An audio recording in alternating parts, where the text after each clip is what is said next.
Olá, esse é o segundo vídeo da série Certificação na Estrada e hoje eu vou falar um pouco sobre os exames, algumas dicas para quem vai fazer os exames de certificação CTFL e CTFL Agile Tester. Eu vou falar desses dois exames, algumas dicas, porque esses exames fazem parte do Foundation, né, do programa do BSTQB, e são exames com duração de 1 hora, né, duração de 1 hora e 40 questões em cada exame, ok? Então, eu vou dar algumas dicas aqui que podem ser, para alguns, meio chover no molhado, mas tem muita gente ainda que às vezes peca por não conhecer essas dicas ou não conhecer alguns macetes aí na hora de fazer o exame. O primeiro deles a primeira dica é como que você administra essa 1 hora que você tem de exame, né? Qual abordagem, qual a melhor estratégia para você fazer bom uso desse tempo, tá? Então, a primeira dica é o seguinte: você deve, primeiramente, responder somente as questões mais fáceis ou as questões que você tem domínio, que você tem certeza na resposta, ok? Então, por exemplo, você faz uma primeira passada nas 40 questões do exame, seja do CTFL ou seja do Agile Tester, faz uma primeira passada respondendo, assinalando as questões que você tem certeza e marca aquelas que são mais difíceis ou são médias ou que você tem alguma dúvida, você marca essas questões e deixa para uma segunda passada, ok? Então, nessa primeira passada, você não deve gastar mais do que 1 minuto por questão, ok? A gente sabe que a gente tem em torno de 1 minuto e meio para responder cada questão, tá? 1 minuto e meio para responder cada questão. Então, nessa primeira passada, logicamente, você não vai gastar esse 1 minuto e meio. E daí sobra tempo para você fazer uma segunda passada nas questões e aí sim, respondendo aquelas que você marcou como dúvida e aí gastar um pouquinho mais de tempo nessas questões para tentar respondê-las. Por que essa dica é boa? Porque veja, se na primeira passada você já parar naquelas questões mais difíceis ou naquelas questões que você tem dúvida, isso pode de alguma maneira minar a sua confiança, a sua assertividade em responder as questões. Então pode mexer com o teu psicológico, ok? Então a dica é essa: primeira passada, só as questões fáceis e gastando o mínimo de tempo possível. Então, depois que você respondeu essas questões, vamos passar agora naquelas questões mais difíceis e aí uma outra dica nas questões mais difíceis.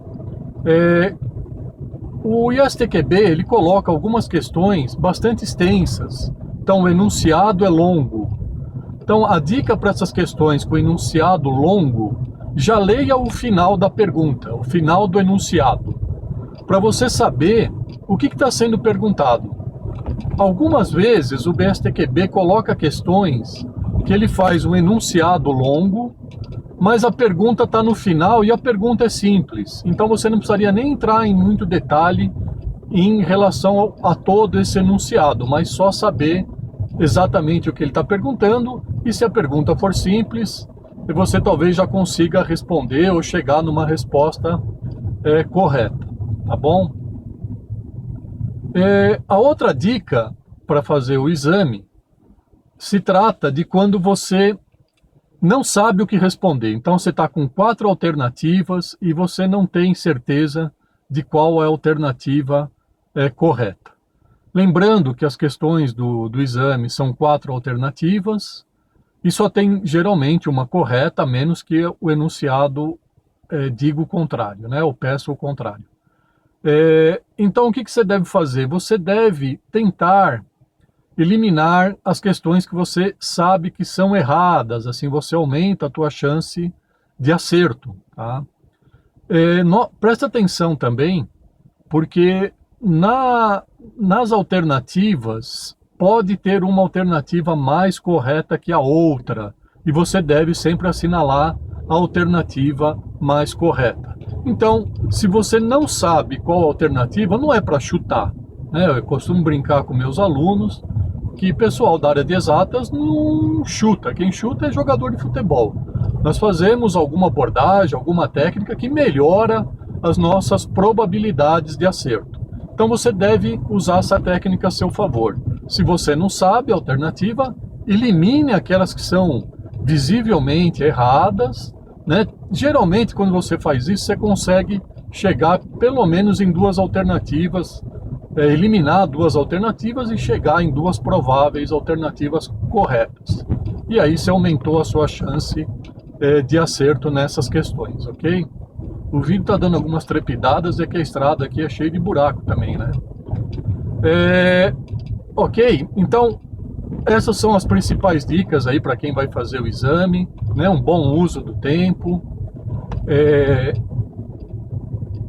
Se você não sabe responder, tente eliminar as alternativas que são evidentemente mais incorretas, e cuidado com os enunciados muito longos, porque às vezes isso é só um distrator e você pode ler só o final da questão e ver e já saber diretamente o que está sendo perguntado para você.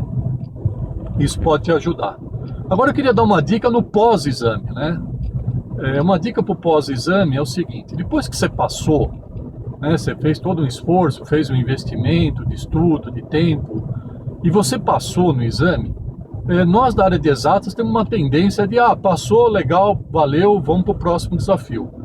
Não, eu acho que você tem que celebrar, você tem que divulgar o teu feito, a tua conquista, você tem que atualizar o teu LinkedIn, tem que atualizar o teu currículo, e tem que comemorar na empresa, fazer uma celebração, manda e-mail para o seu chefe, avisando que agora você é um profissional certificado.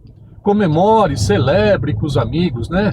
Celebrar é diferente de comemorar. Celebrar é um aperto de mão, é um abraço, é um uhul, passei, e falar para todo mundo, aí fazer o mundo conhecer que agora, saber que você agora é um profissional certificado, tá bom?